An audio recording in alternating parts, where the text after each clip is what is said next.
نہیں کر رہی. گناہ کر کر کے دل سخت ہو گئے, پتھر ہو گئے, سیاہ ہو گئے. حضرت خواجہ حسن بصری کا میں آپ کو بتا رہا تھا, اسے بچپن میں ان سے خطا ہو گئی تھی. ساری زندگی اس خطا کو یاد کر کے روتے رہے. کسی نے پوچھا حسن اتنا کیوں روتے ہو؟ فرمانے لگے کہ مجھ سے بچپن میں جو خطا ہو گئی تھی میں ڈرتا ہوں کہ اللہ نے اسی پر میری پکڑ فرما دی اور مجھے فرما دیا کہ حسن جب میں تجھے نہیں بخشتا تو میں کیا کر لوں گا. اگر اللہ نے مجھے اسی پر فرما دیا میں تیری بخشش نہیں کرتا, جو میرا کوئی زور کرے گا اللہ کو کون مجبور کر سکتا ہے, پابند کو کر سکتا ہے. یہ ڈرتے ہیں. ایک بزرگ تھے لڑکا حسن بن حسین, ان کا نام میں نے پڑھا کتاب میں. ان کو دیکھا کسی نے, بہت روتے تھے, بہت روتے تھے, معافیاں مانگتے رہتے تھے. کسی نے کہا حضور آپ نے کیا گناہ کیا جس کی اتنی معافی مانگتے ہیں؟ فرماتے کہ میرا دوست کا مہمان آیا میرے پاس کھانا ملنے, میں نے اس کو مچھلی کھلائی. مچھلی کھلانے کے بعد میں اس کے ہاتھ دھلوانے تھے, ہمسائے کی دیوار کی مٹی اس کی اجازت کے بغیر لے کے میں نے اس کے ہاتھ دھلوا دیے. پھر مجھے خیال آیا کہ یہ ہمسائے کی دیوار کی مٹی بغیر اجازت کے لینا شاید جائز نہیں, یہ تو مجھ سے غلطی ہو گئی, اس سے معافی بھی مانگی ہے. اس کے باوجود ڈرتا رہتا ہوں کہ اللہ نے مجھے اسی بات پر پکڑ فرما لی اور مجھے بخشا نہ تو میں کیا کروں گا. یہ لوگ اتنی سی بات سے بھی ڈرتے تھے کہ ہمسائے کی دیوار کی مٹی بغیر اجازت استعمال کر لی ہے کہ اللہ پاک اسی پر میری پکڑ نہ فرما لے. وہ تو گناہ کا تصور تو بات ہے, اس طرح کی جو جس بات کو آج ہمارے معاشرے میں ایک معمولی بات سمجھا جاتا ہے, اس بات پر بھی ڈرتے تھے. بلکہ گناہ نہ کر کے بھی ڈرتے تھے, کہ نیکیاں کر کے بھی ڈرتے تھے. ایک تابعی بزرگ رحمۃ اللہ علیہ کا قول ہے, فرمان ہے, کہتے ہیں ہم لوگ طواف کعبہ کر رہے تھے, ایک نوجوان آیا, اپنے چہرے کو اس نے چادر سے چھپایا ہوا. ہم لوگ طواف کر رہے تھے, رات گزرتی جائے, وہ نوجوان دیوارے کعبہ سے لپٹ کر روئے, اتنا روئے, معافیاں مانگے, اللہ مجھے بخش دے, اے اللہ مجھے معاف کر دے, میری بخشش کر دے, مجھے بخش دے, مجھے قبر کا عذاب نہ دینا, مجھے دوزخ کا عذاب نہ دینا. وہ روتا جائے نوجوان. وہ تابعی بزرگ کہتے میں آیا, میں نے اس نوجوان کے کندھے پہ ہاتھ رکھا اور کہا نوجوان تو کون ہے, کیوں اتنا روتا ہے؟ اللہ بڑا رحیم ہے, کریم ہے, بخش دے گا, کیوں اتنا ڈرتا ہے؟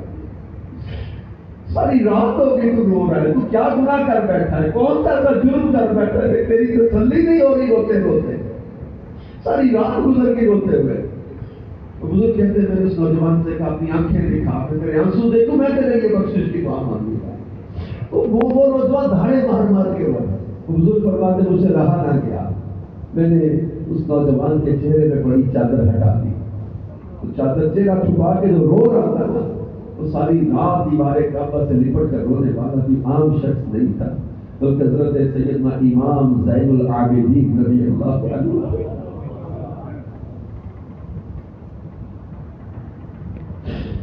مولا علی شیر خدا سیدہ خاتون جنت کے بولتے امام حسین رضی اللہ عنہ کے شہزادہ تھے.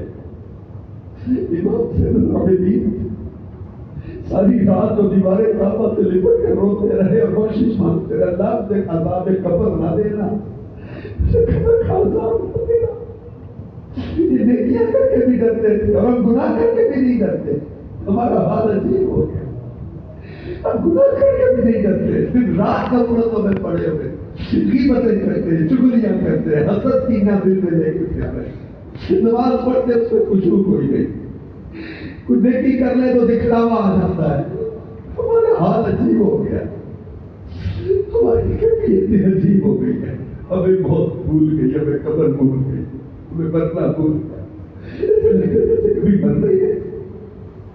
میرے پیارے اسلامی بھائیوں, اللہ رب العزت بڑا رحیم و کریم ہے, واقعی بڑا رحیم و کریم ہے.